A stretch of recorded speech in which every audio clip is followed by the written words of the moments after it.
பாப்பா அத்தாச்சி அழைத்து அழைத்து யாம் மகிழ்ந்த பெண்மை கருவூலம் பொதிகையிலே எதிரொலித்த பொன்மேகத் தமிழோசை கோதிலா, அதாவது குற்றமில்லா அன்பு கோபுரத்தின் தங்க கலசம். நான் பள்ளிக்கூடத்தில் கதவை தட்டிய போது அவர்கள் புகுந்த வீட்டின் நுழைவு வாசலை திறந்தவர்கள். அஞ்சி பழகுவதும் அன்பில் நெகிழ்வதும் சூதற்று சிரிப்பதும் பொன் நிலவாய் சுடர்வதும் என் நினைவோடையின் கரையோரத்தில் தும்பை பூக்களாய் மலர்ந்து உதிர்கின்றன. மென்மைதான் தாய்மையின் விலாசமோ? ஒரு நாள் அத்தாச்சி வீட்டில் மேலக்கச்சேரி முழங்கியது. தாளம் புரியாது, ராகம் தெரியாது, தவிழ்காரரின் தலையாட்டம், நாதஸ்வரக்காரர் விரல்களின் நடிப்புகள், ஒத்துக்காரரின் ஊதிய கன்னங்கள், சுருதிக்காரரின் அப்பாவித்தனமான முகம் எங்களுக்கு வேடிக்கையாக இருந்தது. அருகே சென்றோம், மகிழ்ந்து பார்த்தோம். வாசலில் அழைப்புகளோடு கூடிய கீற்று பந்தல், முகப்பில் குலைதள்ளிய வாழை மரங்கள். பந்தல் முழுவதும் மணல் பரப்பியிருந்தார்கள். விசு பலகைகள் சூழ்ந்தும் போடப்பட்டிருந்தன. உள்ளே இருந்து பத்தி மனம் கம கமவென்று பரவியது. சிறுவர்கள் நாங்கள் உள்ளே சென்றோம். அத்தாச்சி ஒரு தேவதை போல் தோற்றம் தந்தார்கள். பளபளக்கும் பட்டு சேலை மேனியை சுற்றி கொண்டு பெட்ரோமாக்ஸ் வெளிச்சத்தில் ஜொலித்து மின்னியது. பொன்னாபரணங்கள் கண்களை பறித்தன.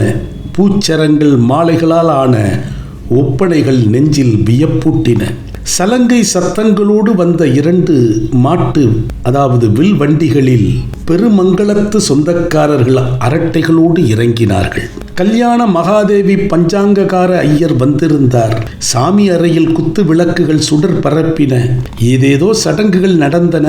அத்தாச்சி பெரியவர்களுக்கு திருவடி வணக்கங்களை தொடர்ந்தார்கள். வேடிக்கை என்னவென்றால், விழும்போதும் அழுதார்கள், எழும்போதும் அழுதார்கள், வாழ்த்தியவர்களும் அழுதார்கள். பிரிவு கருதி அழுகின்ற அத்தனை பெண்களும் இந்த ஊரில் பிறந்தவர்களா?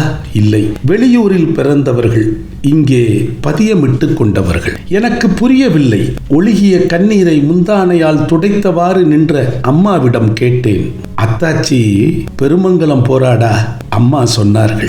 நானும் அழுதேன். கண்ணீர் தான் உறவுக்கு காவிரி நீர். தெருவில் பண்ணை வேலைக்காரர்கள் வேலைக்காரிகள் அழுது கொண்டிருந்தார்கள். இடையிடையே அத்தாச்சியின் நல்ல பண்புகளை நவின்று புலம்பினார்கள். கடைசியில் சொந்த அண்ணன் காலில் விழுந்து எழும்போது ஒருவரை ஒருவர் கட்டி கொண்டு கதறினார்கள்.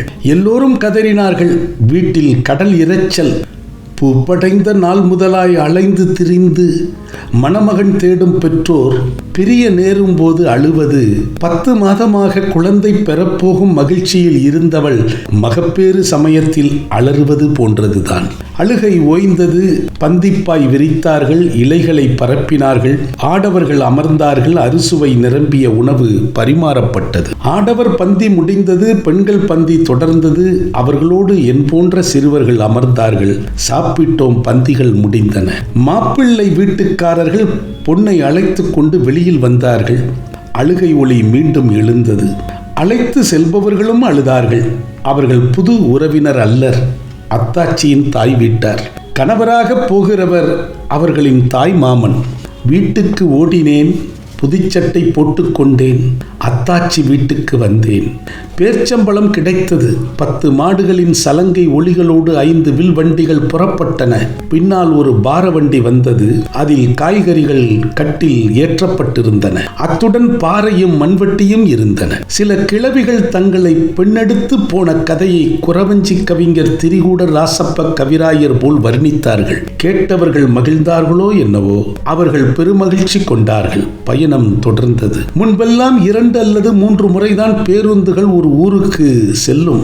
அதனால் பெரும்பாலானவர்களுக்கு வில்வண்டிகளே பயண உதவிகள் புரிந்தன. கோடை காலம். வண்டிகள் வயர் சுவடுகள் வழியே பெருமங்கலம் போய்க் கொண்டிருந்தன. சாலை வழி பயணத்திற்கு மட்டும்தான் குறுக்கு வழிகள் தேடினார்கள். ஓரிடத்தில் வண்டிகள் நின்றன.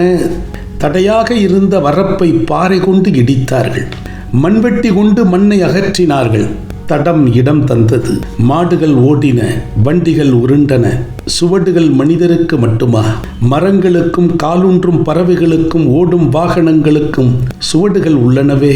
புற்கள் பசுமையின் சுவடுகள், ஒளி ஒளி காற்று காலதேவி சுவடுகளோ? சுவாசத்தின் சுவடுகளில்தான் என் வார்த்தைகள் நடைபயில்கின்றன. உங்கள் விழி பறவைகள் இறை பொறுக்குகின்றன.